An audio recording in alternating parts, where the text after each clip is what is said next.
Halo sahabat, kali ini kita akan membahas tentang siapa jati diri sebenarnya dari Ken Arok dan kisah cintanya dengan Ken Dedes. Bagaimana keseruan kisahnya? Mari kita simak bersama-sama.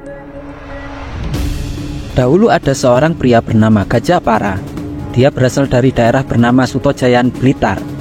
Gajah sendiri merupakan nama jabatan setara wedana atau pembantu adipati pada era kerajaan Kediri. Gajah Para memiliki seorang istri bernama Kendok. Dia berasal dari daerah Glegok, Blitar. Diketahui, sang istri sedang mengandung anak pertamanya. Namun naas, Gajah Para tidak bisa menemani sang istri untuk melahirkan anak pertamanya. Dikarenakan Gajah Para telah meninggal pada saat sang anak masih di dalam kandungan. Hal itu membuat Kendok sedih, dikarenakan dia harus berjuang sendiri di dalam penantian kelahiran putranya. Tepat pada tahun 1182, lahirlah putra pertama dari pasangan Gajah Para dan Kendok. Kendok merasa bahagia sekaligus sedih. Bahagia karena putranya telah lahir, dan sedih ketika dia teringat dengan mendiang suaminya yang telah pergi dulu meninggalkannya. Dengan perasaan yang campur aduk, Kendok kemudian memberikan nama kepada putranya dengan nama Ken Arok.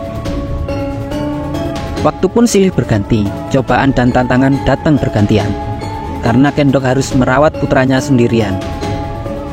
Kemudian pada titik tertentu, Kendok memutuskan untuk pergi ke Kediri. Tetapi, dia lebih memilih meninggalkan putranya di sebuah pemakaman, dengan harapan akan ada seseorang yang menemukannya dan berharap kelak Ken Arok akan menemukan kehidupan yang lebih baik.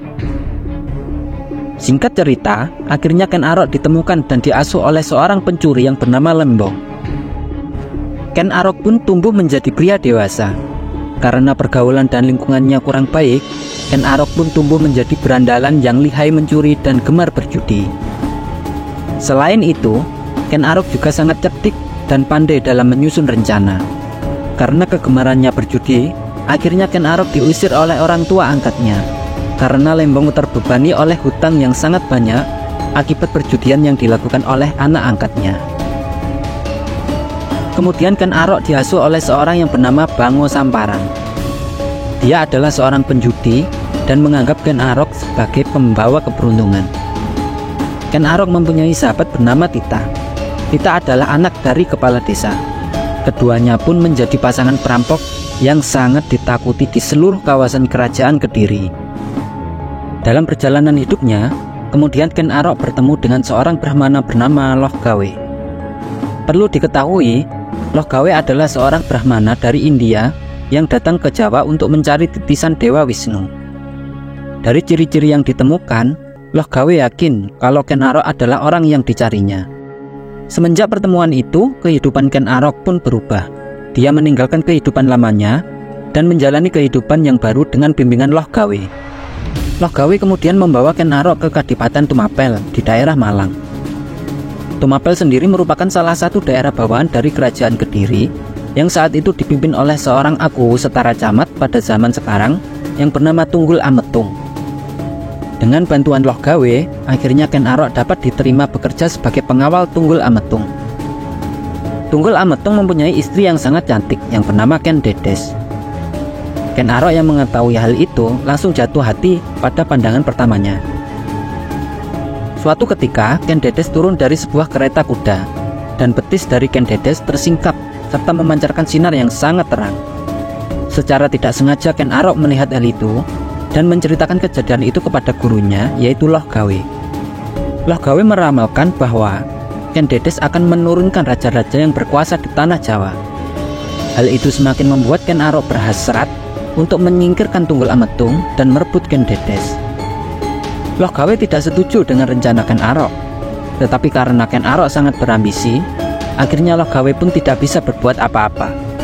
Untuk menjalankan rencananya, Ken Arok membutuhkan pusaka yang sangat ampuh untuk membunuh Tunggul Ametung. Dikarenakan Tunggul Ametung terkenal sangat sakti mandraguna, Ken Arok yang dilema pergi menemui ayah angkatnya, Bango Samparan. Kemudian Ken Arok diperkenalkan kepada seorang sahabat dari ayah angkatnya yang bernama Empu Gandring. Atas permintaan Ken Arok, Empu Gandring menyanggupi untuk membuat pusaka berupa sebilah keris, tetapi dengan ketentuan, Empu Gandring membutuhkan waktu 1 tahun untuk membuat pusaka pesanan Ken Arok. 5 bulan kemudian, Ken Arok pergi menemui Empu Gandring untuk mengambil pusaka pesanannya, karena dia sudah tidak sabar untuk menunggu tempo waktu yang diberikan selama 1 tahun. Empu Gandring menolak untuk memberikannya, karena keris itu memang belum sempurna. Terjadilah perebutan di antara mereka berdua, hingga Ken Arok berhasil merebut keris itu dan menusuk Empu Gandring hingga meninggal. Di detik-detik terakhir sebelum kepergiannya, Empu Gandring sempat mengucapkan kutukan bahwa keris itu nantinya akan membunuh 7 orang penguasa. Setelah kembali ke Tumapel, Ken Arok menjalankan rencananya untuk menyingkirkan dan mengambil alih kekuasaan Tunggul Ametung. Mula-mula, ia memberikan keris pusakanya kepada Kebo Ijo, seorang temannya sesama pengawal. Kebo Ijo dengan bangga memamerkan keris Empu Gandring sebagai miliknya kepada semua orang yang ia temui, sehingga semua orang mengira bahwa keris itu adalah milik Kebo Ijo. Dengan demikian, siasat Ken Arok berhasil. Malam berikutnya, Ken Arok mencuri keris itu dari tangan Kebo Ijo yang sedang mabuk arak.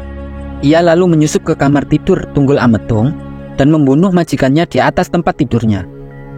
Ken Dedes menjadi saksi atas pembunuhan suaminya.